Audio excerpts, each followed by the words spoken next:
আসসালামু আলাইকুম। মহুয়া হিজাবের ভিতরে কিন্তু পিওর ব্ল্যাক কালারটি নিয়ে চলে আসছে। আমি এখন পরে দেখিয়ে দিব। ফার্স্টে আমি মেন হিজাবটি পরছি। এই মেন হিজাবটি কিন্তু থাকবে ডাবল পার্টে, দুই পাশে কিন্তু খুবই সুন্দর সাইড ওপেন থাকবে। আমি দেখিয়ে দিব। দেখেন অনেক সুন্দর করে কিন্তু ফিটিং হয়ে গেছে। এখানে দেখেন খুবই সুন্দর করে ডিজাইন করা আছে, দুই সাইডে কিন্তু এই ডিজাইনটি পাবেন। আর যেটা বলেছি ডাবল পার্ট পাবেন, এটা হচ্ছে এক পার্ট আর একটা হচ্ছে এই যে মোট ডাবল পার্ট পাচ্ছেন, দুইটা পার্ট। ব্যাক সাইডেও কিন্তু ডাবল পার্ট থাকবে। খুবই সুন্দর একটি হিজাব। এর সাথে কিন্তু এখনো দুইটা পার্ট যুক্ত হবে। ডাবল পার্টের একটি নেকআপ থাকবে। দেখছেন খুবই সুন্দর, কিন্তু অনেক লম্বা একটি নেকআপ থাকছে। নেকআপটি থাকবে ডাবল পার্টের।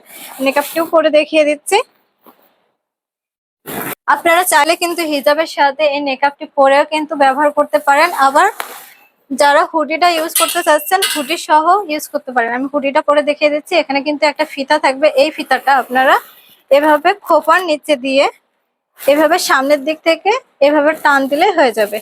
আর আপনারা যদি চান যে আমরা হচ্ছে চোখ ঢাকবো না, তো এইভাবে রাখতে পারেন। আবার যদি চান আপনারা চোখ ঢেকে চলাফেরা করবেন, তারপরেও কিন্তু এভাবে রাখতে পারেন। দেখেন খুবই সুন্দর হয়ে গেছে। আমি খুব সহজে সেটিং করে ফেলছি। মাত্র 10 সেকেন্ড, কয়েক সেকেন্ডের ভিতরেই কিন্তু এই হিজাবটি পরে ফেলতে পারেন।